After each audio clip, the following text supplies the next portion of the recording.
보증금 돌려받기 전 쫓겨난 세입자의 반격. 안녕하세요. 버딩미. 당신이 판사라면? 입니다. 오늘은 정말 많은 분들이 공감하실 만한 이야기를 가져왔어요. 전세 보증금 5천만 원. 평범한 직장인이 몇 년을 모아야 만질 수 있는 돈이죠. 그런데 계약이 끝났는데도 집주인이 그 돈을 안 줍니다. 오히려 당장 나가라고 하는 거예요. 이삿짐 센터 직원까지 데리고 와서요. 여러분이라면 어떻게 하시겠어요? 그냥 나가시겠습니까? 아니면 버티시겠습니까?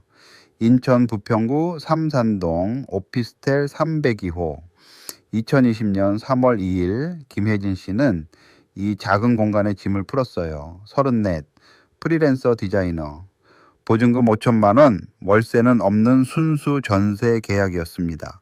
20평 남짓한 공간이지만 혜진 씨에게는 작업실이자 쉼터였어요. 계약 기간은 딱 2년이었습니다. 2021년 9월 초 혜진 씨는 집주인 박수민 씨에게 카카오톡을 보냈어요.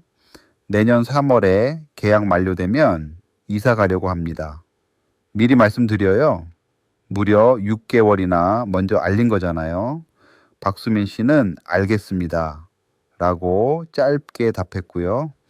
혜진 씨는 스스로 꽤 성실한 세입자라고 생각했을 거예요. 그 마음 충분히 이해가 되죠. 그런데 2022년 2월 계약 만료 딱 한 달 전부터 이상한 일이 생기기 시작했어요. 박수민 씨가 연락을 끊어버린 겁니다. 보증금 반환 일정을 묻는 카톡엔 읽음 표시만 떴어요. 전화도 받지 않았고요. 혜진 씨 마음속에 불안감이 스멀스멀 올라왔을 겁니다. 5천만 원이 걸린 문제니까요. 그리고 3월 2일 계약 만료 당일 아침 9시 초인종이 울렸어요. 문을 여니 박수민 씨가 이삿짐 센터 직원 2명을 데리고 서 있었습니다. 오늘까지 나가셔야죠. 계약 끝났잖아요. 혜진 씨는 황당했을 거예요. 보증금은요. 5천만 원 받아야 이사 가죠. 그러자 박수민 씨가 차갑게 말합니다. 그건 나중에 드리고요. 일단 나가세요. 혜진 씨는 문을 닫았어요. 그리고 떨리는 손으로 변호사 상담 예약을 잡았습니다. 변호사는 단호하게 말했어요. 동시이행 항변원이 있습니다. 보증금 받기 전까지는 집 비워줄 의무 없어요. 혜진 씨는 그날부터 버티기로 결심했습니다. 박수민 씨는 매일 문자를 보냈어요. 불법 점유입니다. 하루 10만 원씩 손해배상 청구할 겁니다. 혜진 씨는 답장 대신 내용 증명을 보냈죠. 보증금 5천만 원을 입금하시면 즉시 집을 비우겠습니다. 결국 3월 15일 박수민 씨는 법원에 소장을 냈어요. 건물명도 청구 소송, 그리고 하루 10만 원씩 부당이득 반환 청구까지요. 혜진 씨도 맞소송을 걸었습니다. 보증금 5천만 원 반환 청구였어요. 자, 이 사건의 핵심은 바로 이겁니다. 계약이 끝났는데 집주인이 보증금을 안 주고 있어요. 그 상황에서 세입자가 집을 비워주지 않으면 이게 불법 점유일까요? 아니면 정당한 권리 행사일까요? 이게 왜 중요하냐면요. 여러분, 주변에서도 충분히 일어날 수 있는 일이거든요. 전세 사기가 사회 문제가 된 요즘 보증금을 제때 못 돌려받는 세입자들이 한둘이 아니에요. 나는 계약대로 나가야 하는 건지 아니면 버텨도 되는 건지 이 판례 하나가 그 답을 알려줍니다. 먼저 집주인 박수민 씨 입장을 들어볼게요. 박수민 씨는 이렇게 주장했습니다. 2022년 3월 2일로 계약이 공식 종료되었으니 세입자는 당연히 집을 비워야 한다고요. 혜진 씨가 계속 점유하는 바람에 새 세입자를 구하지 못해 월 100만 원 상당의 손해가 생기고 있다고도 했어요. 그리고 보증금은 집을 완전히 비운 다음에 주는 게 일반적인 관행이라고 주장했죠. 혜진 씨가 이를 무시하고 버티는 건 권리남용이라고요. 이 주장 나름 논리가 있어 보이죠? 계약이 끝났으면 나가는 게 맞는 것 같기도 하니까요. 그런데 혜진 씨 입장도 들어보세요. 혜진 씨는 5천만 원을 한 푼도 받지 못한 상태예요. 그 돈이 없으면 새집 보증금을 낼 수가 없는 거잖아요. 민법에는 동시행 항변원, 쉽게 말해 나도 받을 게 있으면 줄 게 있어도 동시에 주고받아야 한다는 원칙이 있거든요. 혜진 씨는 이 원칙에 따라 보증금을 받는 동시에 집을 비워주면 된다고 주장했습니다. 6개월 전에 미리 통보까지 했고 집주인도 이를 승낙했으니 잘못은 자기한테 없다고요. 자, 여러분은 어느 쪽 손을 들어주시겠습니까? 지금 버딩미 블로그에서 직접 투표해 보실 수 있습니다. 세입자 혜진 씨의 손을 들어준다. 아니면 집주인 박수민 씨의 손을 들어준다. 여러분의 선택을 남겨주세요. 투표에 참여하신 분들께만 실제 판결 결과가 공개됩니다. 과연 법원은 어느 쪽 편을 들었을까요? 지금부터 공개합니다. 자, 드디어 실제 판사는 어떤 결정을 내렸을까요?